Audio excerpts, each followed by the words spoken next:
नमस्कार, आप देख रहे हैं राज्यसभा टीवी। दिन भर की तमाम बड़ी और अहम खबरों के साथ मैं हूं टीना झा। शुरुआत करते हैं हेडलाइंस से। आर्टिफिशियल इंटेलिजेंस के क्षेत्र में भारत को पावर हाउस बनाना सरकार का लक्ष्य। रेज 2020 सम्मेलन के उद्घाटन सत्र को प्रधानमंत्री नरेंद्र मोदी ने किया संबोधित। कहा, युवा पीढ़ी का है आने वाला कल।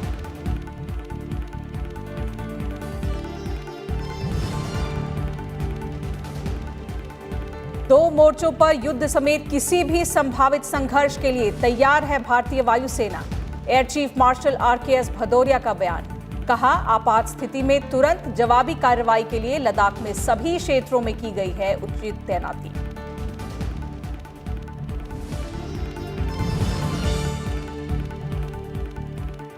$21 लाख करोड़ रुपए के आत्मनिर्भर भारत पैकेज के सकारात्मक मिल रहे हैं नतीजे। वित्त मंत्रालय ने सितंबर के लिए अपनी मासिक आर्थिक रिपोर्ट में कहा, भारतीय अर्थव्यवस्था लौट रही है पटरी पर। आने वाले त्योहारी सीजन में पकड़ेगी और रफ्तार।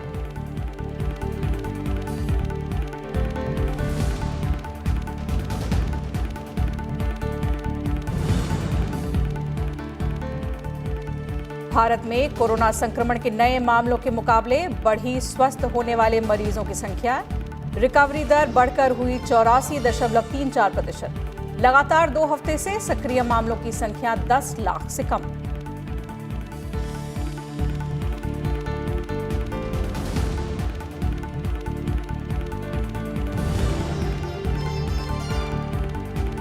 और मेडिसिन के क्षेत्र में नोबेल पुरस्कार की घोषणा। हेपेटाइटिस C वायरस की खोज के लिए हार्वे ऑल्टर, माइकल हॉटन और चार्ल्स राइस होंगे सम्मानित।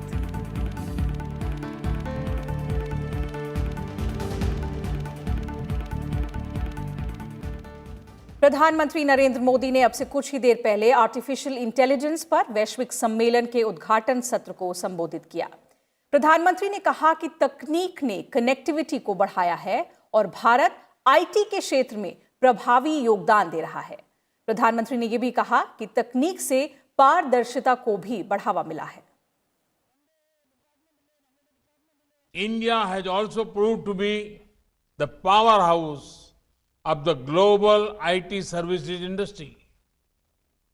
We will continue to digital excel and delight the world.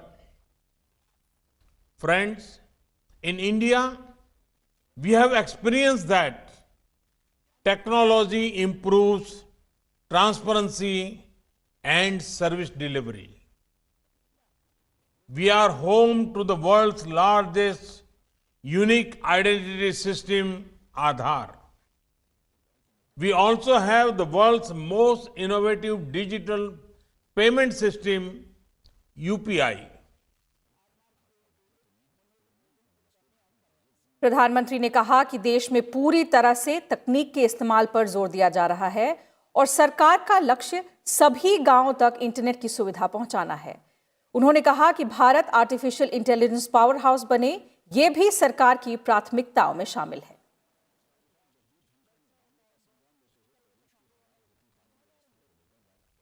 The aim is to provide every village with high-speed internet connectivity. Friends, now we want India to become a global hub for AI. Many Indians are already working on this area. I hope many more do so in the times to come. प्रधानमंत्री ने कहा कि artificial intelligence की मदद से courses को क्षेत्रीय भाषाओं में भी आसानी से तैयार किया जा सकता है।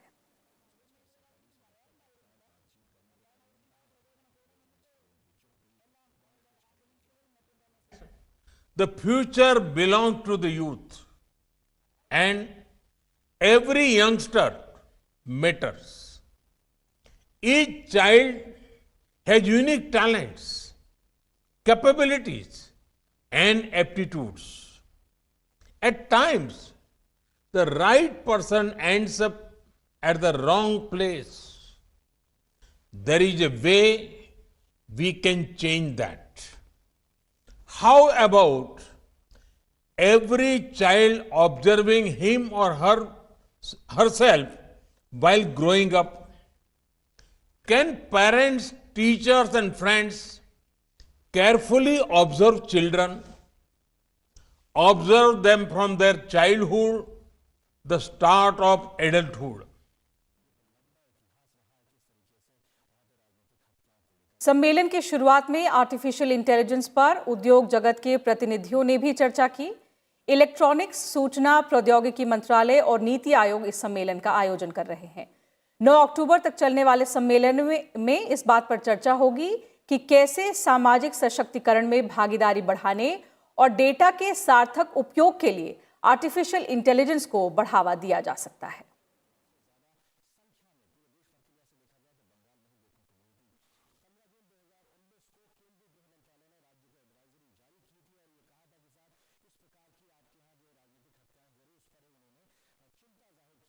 और कार्यक्रम में केंद्रीय मंत्री रविशंकर प्रसाद और नीति आयोग के मुख्य कार्यकारी अधिकारी अमिताभ कांत ने भी अपने विचार रखे। We have already set up a data protection law after the widest consultation possible. It is awaiting parliamentary scrutiny in the select committee. Is going to be finally passed by the parliament very soon. It is a fine amalgam of ensuring data privacy, data safety, data security, and also data innovation and data empowerment. And most important, giving a big fillip to data economy, which India is poised to offer.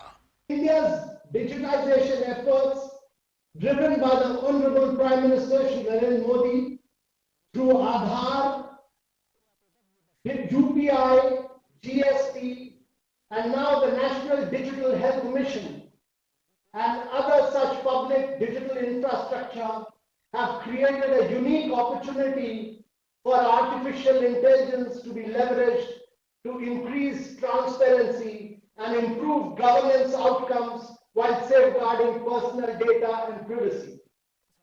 विशेषज्ञों का मानना है कि artificial intelligence Bharat की अर्थव्यवस्था के लिए 2035 तक 957 बिलियन अमेरिकी डॉलर आकर्षित कर सकता है। रेज 2020 अपनी तरह का पहला वैश्विक आयोजन है जिसका उद्देश्य जवाबदेह आर्टिफिशियल इंटेलिजेंस के द्वारा सशक्तिकरण, सामाजिक परिवर्तन और सभी को शामिल करने के लिए भारत के दृष्टिकोण का रोड मैप प्रस्तुत करना है। कृषि से लेकर फिनटेक और स्वास्थ्य सेवा से लेकर अवसंरचना तक भारत आर्टिफिशियल इंटेलिजेंस में तेजी के साथ विकास के शीर्ष पर खड़ा है और रेज 2020 सम्मेलन भारत को एक डेटा संचालित समाज बनाने के लिए प्रारंभिक बिंदु के रूप में काम करेगा। 5 से 9 अक्टूबर तक चलने वाले 5 दिवसीय मेगा वर्चुअल सम्मेलन में 44 सत्रों का आयोजन किया जाएगा। इस दौरान आर्टिफिशियल इंटेलिजेंस क्षेत्र से जुड़े वैश्विक विशेषज्ञों की भागीदारी देखने को मिलेगी। 125 देशों के 38,700 से ज्यादा शिक्षा जगत, अनुसंधान क्षेत्र और सरकारी क्षेत्र के हितधारक इस सम्मेलन में शामिल होने जा रहे हैं। सम्मेलन का उद्देश्य मजबूत आर्टिफिशियल इंटेलिजेंस संचालित सार्वजनिक अवसंरचना के निर्माण पर चर्चा की शुरुआत करना है।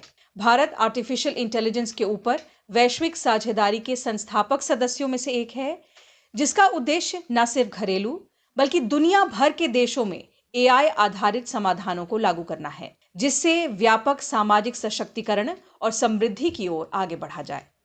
नीति आयोग के सीईओ अमिताभ कांत ने कहा है कि अपने आंकड़ों और नवाचार कौशल के बल पर भारत दुनिया के लिए आर्टिफिशियल इंटेलिजेंस प्रयोगशाला बन सकता है, जो सामाजिक मुद्दों की एक विस्तृत श्रृंखला के लिए सहज समाधान प्रस्तुत करता है।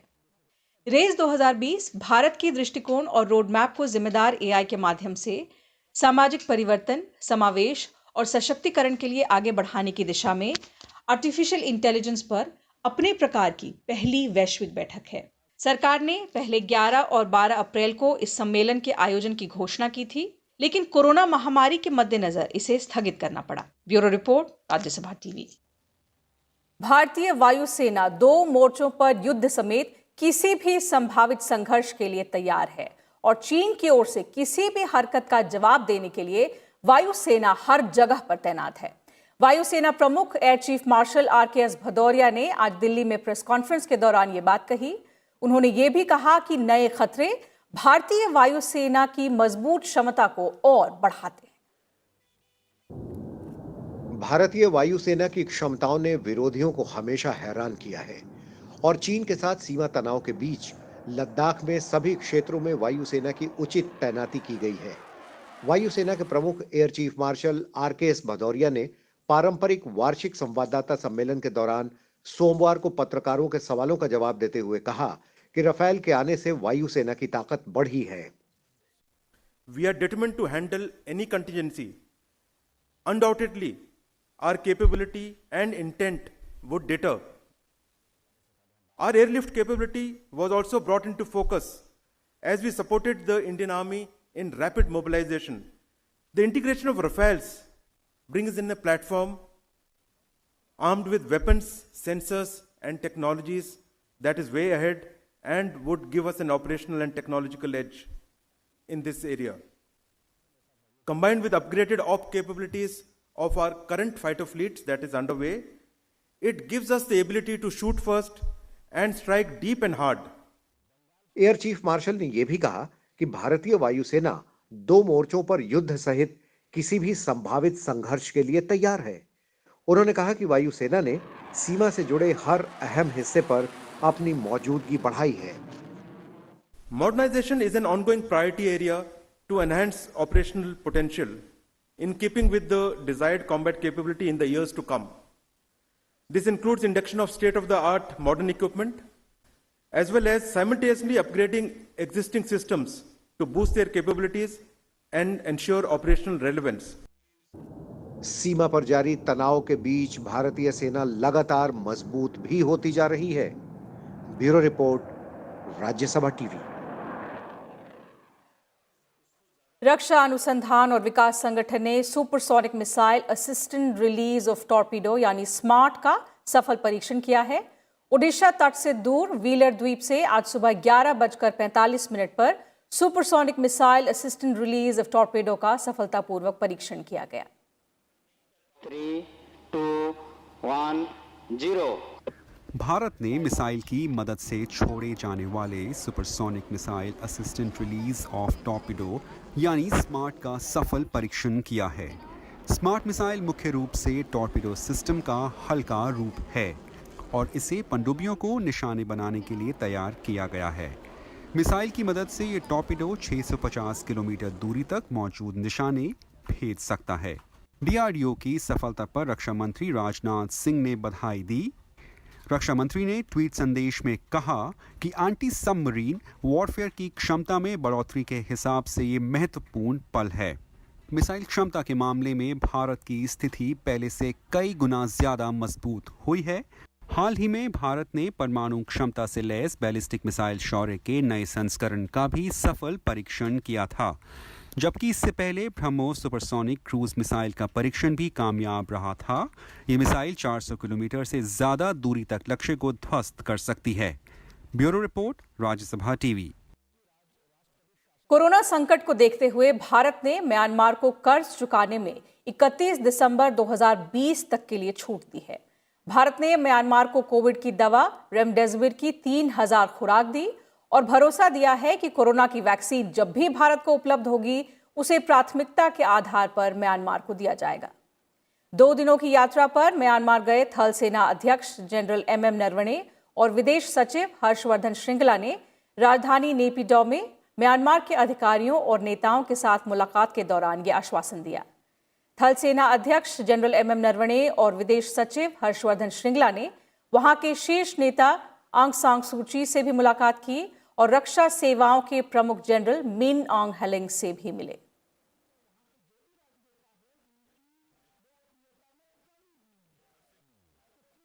जीएसटी राजस्व के विभिन्न मुद्दों पर चर्चा के लिए जीएसटी परिषद की 42वीं बैठक हुई। वित्त मंत्री निर्मला सीतारमण वीडियो कॉन्फ्रेंस के जरिए उन्होंने बैठक की अध्यक्षता की।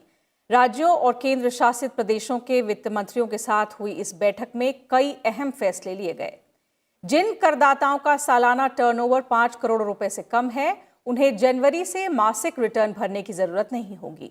उन्हें केवल तिमाही रिटर्न फाइल करना होगा। 24,000 करोड़ रुपए का आईजीएसटी उन राज्यों को दिया जाएगा जिन्हें पहले कम मिला था। इसे अगले हफ्ते जारी कर दिया जाएगा। इस साल अब तक एकत्र किए गए क्षतिपूर्ति उपकर 20,000 करोड़ रुपए आज रात राज्यों को बांट दिया जाएगा। क्षतिपूर्ति पर विचार विमर्श करने के लिए जीएसटी परिषद 12 अक्टूबर को बैठक करेगी।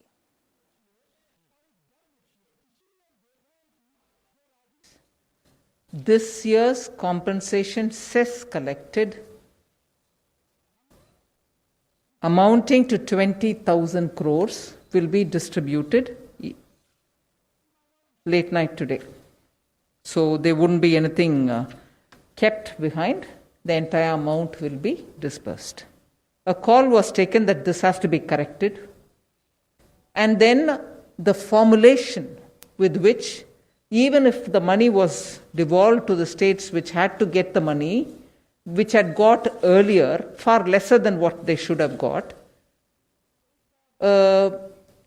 difficulty arose about how to get the money back from states which had received more. So on that, we wanted to have a way in which that can be solved without burdening the states today. भारतीय अर्थव्यवस्था पटरी पर लौट रही है। आने वाले त्योहारी सीजन में इसमें और ज्यादा रफ्तार आ सकती है। वित्त मंत्रालय ने सितंबर के लिए अपनी मासिक आर्थिक रिपोर्ट में यह बात कही है। वित्त मंत्रालय ने उम्मीद जताई है कि 21 लाख करोड़ रुपए के आत्मनिर्भर भारत पैकेज के कार्यान्वयन से सकारात्मक परिणाम मिल रहे हैं। कोरोना के बीच अर्थव्यवस्था को चरणबद्ध तरीके से खोलने का सकारात्मक असर दिखाई दिया है। वित्त मंत्रालय की रिपोर्ट में यह भी कहा गया है कि सितंबर के आखिरी 2 हफ्ते के आंकड़े देखकर लगता है कि कोरोना के मामलों में अब धीरे धीरे गिरावट भी आ रही है। त्योहारी सीजन में अर्थव्यवस्था के कई क्षेत्रों में तेजी आने की उम्मीद है।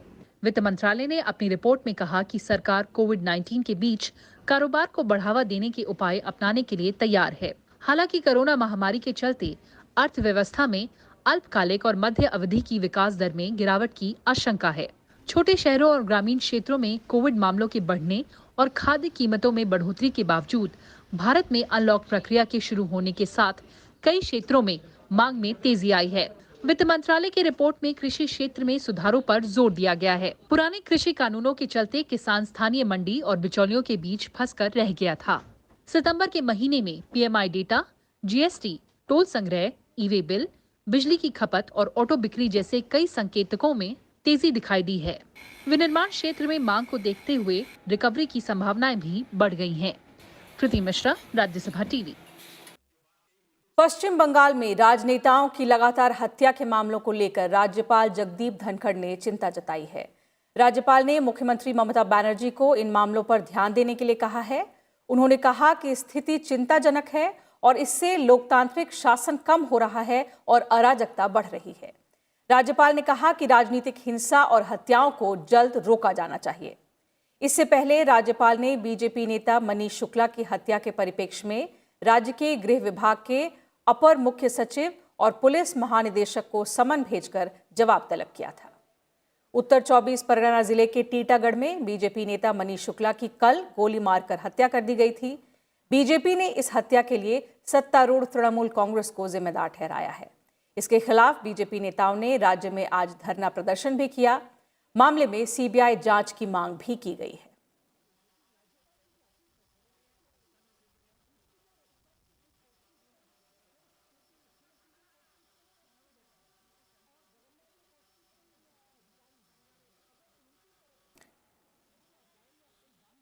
शिक्षा मंत्रालय ने स्कूलों को फिर से खोलने के लिए एसओपी और दिशा निर्देश जारी किए हैं।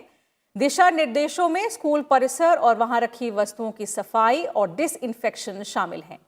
इसके अलावा स्कूल में छात्रों की उपस्थिति को लेकर लचीलापन रहेगा और 3 सप्ताह तक कोई असेसमेंट टेस्ट नहीं लिया जाएगा। साथ ही ऑनलाइन पढ़ाई भी जारी रहेगी।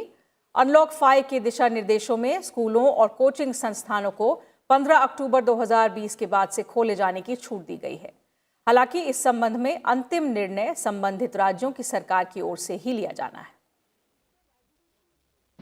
शिक्षा मंत्रालय भारत सरकार ने बृहद गाइडलाइन तैयार की हैं जिसमें सुरक्षा और दूरियों को पूरी तरीके से ध्यान में रखते हुए जो दिशा निर्देश भारत सरकार ने जारी किए हैं उनको स्कूल खोलते समय परिस्थितियों को देख करके और अभिभावक की सहमति से ये स्कूलों में सीटिंग अरेंजमेंट किस तरीके से होगा, कितनी दूरी पर होगा, तो वो जो SOP जारी हुआ है उसका भी पालन करना होगा। पिछले 5 दिनों में देश में कोरोना के नए मामलों में लगातार गिरावट दर्ज हुई है। वहीं लगातार 14 दिनों से देश में सक्रिय मामलों की संख्या 10 लाख से नीचे बनी रही। देश में कोविड रोगियों के स्वस्थ होने की दर 84.34% हो गई है। पिछले 24 घंटों के दौरान 76,000 से अधिक कोविड रोगी स्वस्थ हुए हैं। लगातार स्वस्थ होने की बढ़ रही दर से कोविड रोगियों की संख्या में कमी आई है। इस बीच देश में एक दिन में 9 लाख से ज्यादा कोरोना के नमूनों की जांच की गई है। कोरोना के खिलाफ सरकार की test, track, trace, treat technology की रणनीति कारगर साबित हो रही है। हाल के दिनों में कोविड-19 से ठीक होने वाले केस की संख्या नए मामलों से अधिक हो गई है। इसके चलते देश में लगातार 2 सप्ताह से कोरोना के सक्रिय मामलों की संख्या 10 लाख से नीचे है।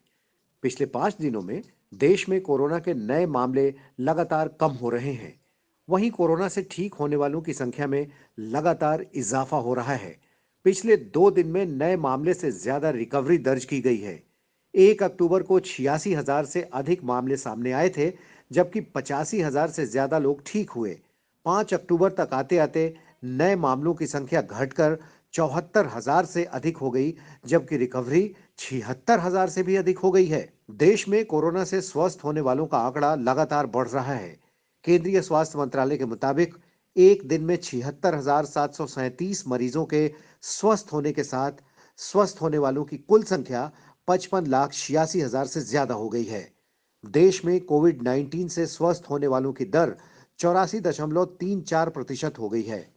हालांकि पिछले 24 घंटे के दौरान कोविड-19 के 74,442 नए मामले सामने आने के बाद कुल संक्रमितों का आंकड़ा 66 लाख को पार कर गया है।